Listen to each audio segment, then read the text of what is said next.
ഹരി ഓം. കൽക്കി രൂപങ്ങളായിരിക്കുന്ന എല്ലാ നാരായണന്മാർക്കും NSK ബ്രഹ്മഗീത പാഠത്തിലേക്ക് സ്വാഗതം. ഞാൻ നിങ്ങളുടെ സ്വന്തം ഷില അയ്യപ്പൻ. ഇന്ന് നമ്മൾ ബ്രഹ്മഗീതയുടെ 18ാമത്തെ പാഠം പഠിക്കാൻ പോവുകയാണ്. ഈ പാഠത്തിന്റെ പേര് മഹാബലിയും വാമനും പിന്നെ പരശുരാമനും എന്നാണ്.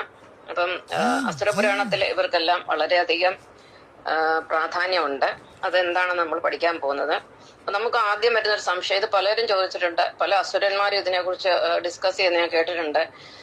വാമനന് ആണ് മഹാബലിയെ പാതാളത്തിൽ ചവിട്ടി താഴ്ത്തിയത്. അന്ന് കേരളം ഉണ്ടായിരുന്നു. വാമനന് ശേഷമാണ് പരശുരാമൻ അവതരിക്കുന്നത്. പക്ഷെ നമ്മൾ പറയുന്ന പരശുരാമൻ കേരളം വീണ്ടെടുത്തു എന്ന്. അതെങ്ങനെ വെക്കും? അത് ഇല്ലാത്ത ഒരു കേരളത്തിൽ എങ്ങനെ മഹാബലി ഭരണം നടത്തി? മഹാബലിക്ക് ശേഷമാണ് കേരളം ഉണ്ടാകുന്നതെന്ന് നമ്മൾ കഥകളിലും ഐതിഹ്യങ്ങളിലും ഒക്കെ കേട്ടിട്ടുണ്ട്. അത് ഇതെന്താണ് സംഭവിച്ചെന്നുള്ളതിന്റെ ഒരു ഉത്തരമാണ് ഞാൻ ഇന്ന് തരാൻ പോകുന്നത്. അപ്പൊ അത് പഠിക്കുന്നതിന് മുമ്പ് നമ്മള് ചതുർയുഗങ്ങളെ കുറിച്ച് പഠിക്കണം. ഒരു ചതുർയുഗം എന്ന് പറയുന്ന 4 യുഗങ്ങൾ ചേർന്നതാണ്. സത്യയുഗം, ത്രേതായുഗം, ദ്വാപരയുഗം, കലിയുഗം. ഈ 4 യുഗങ്ങളും ചേർന്നാൽ 12,000 വർഷമാണ്. 12,000 വർഷം. അപ്പൊ പ്രപഞ്ചത്തിന്റെ രചന നടക്കുന്ന സമയത്ത് അസെൻഡിങ് ഓർഡറിൽ, അതിൽ ആരോഹണ ക്രമത്തിലാണ് ഈ യുഗങ്ങള് ഭഗവാൻ നാരായണൻ ചിട്ടപ്പെടുത്തിയിരിക്കുന്നത്. അതായത് സത്യയുഗം 1200 വർഷം, ത്രേതായുഗം 2400 വർഷം, ദ്വാപരയുഗം 3600 വർഷം, കലിയുഗം 4800 വർഷം. എന്നാൽ പ്രപഞ്ചം മരിക്കുമ്പോൾ, അതായത് ഇപ്പം ഈ കലിയുഗം തീർന്നു കഴിഞ്ഞാൽ പിന്നെ പ്രപഞ്ചം മരിക്കാൻ പോവുകയാണ്. അപ്പം ഇതിന്റെ ആ കണക്ക് തിരിഞ്ഞു പോകും, അവരോഹണ ക്രമത്തിലാവും. അത് സത്യയുഗം 4800, ത്രേതായുഗം 3600, ദ്വാപരയുഗം 2400, കലിയുഗം 1200. ആ രീതിയിലാണ് മുന്നോട്ട് പോകുന്നത്.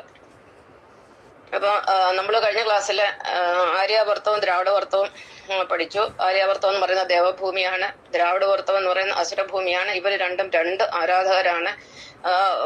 നോർത്ത് ഇന്ത്യയിൽ, അതായത് ആര്യാവർത്തത്തില് വിഷ്ണു ആരാധന പ്രബലമാണ്. സൗത്ത് ഇന്ത്യയിൽ, അതായത് ദ്രാവിഡവർത്തത്തില് ശിവാരാധനയും പ്രബലമാണ്.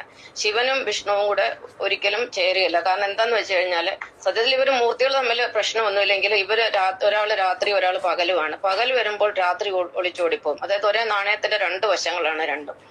അപ്പം പകലും രാത്രി ഒരുമിച്ച് ഒരിക്കലും ഇരിക്കില്ല എന്ന് പറയുന്നത്. ശിവനും വിഷ്ണുവും ഒരുപോലെ ഇരിക്കത്തില്ല. അത് രണ്ട് ഭാഗത്താണ്, 2 തലങ്ങളിലാണ്, 2 ധ്രുവങ്ങളിലാണ്. അതായത് വിഷ്ണു ഭഗവാൻ എന്ന് പറയുന്നത് സൃഷ്ടിയെ പ്രതിനിധീകരിക്കുന്നു. ശങ്കർ ഭഗവാൻ അല്ലെങ്കിൽ പരമശിവൻ സംഹാരത്തെ പ്രതിനിധീകരിക്കുന്നു. വിഷ്ണു ഭഗവാൻ എന്ത് ചെയ്യുന്നു അതിന്റെ നേരെ എതിർ വർക്ക്, അല്ലെങ്കിൽ അതിന്റെ നേരെ ഓപ്പോസിറ്റ് ആയിട്ടുള്ള കാര്യമാണ് ശങ്കർ ഭഗവാൻ അഥവാ പരമശിവൻ ചെയ്യുന്നത്. പണ്ട് തൊട്ട് ദ്രാവിഡരും ആര്യന്മാരും തമ്മിൽ പ്രശ്നമായിരുന്നു. ദ്രാവിഡർ ഒരിക്കലും ആര്യന്മാരെ അംഗീകരിക്കത്തില്ല. ആര്യന്മാരുടെ ഭാഷ, ഹിന്ദി ഭാഷ, അത് ഇന്നും ദ്രാവിഡന്മാര്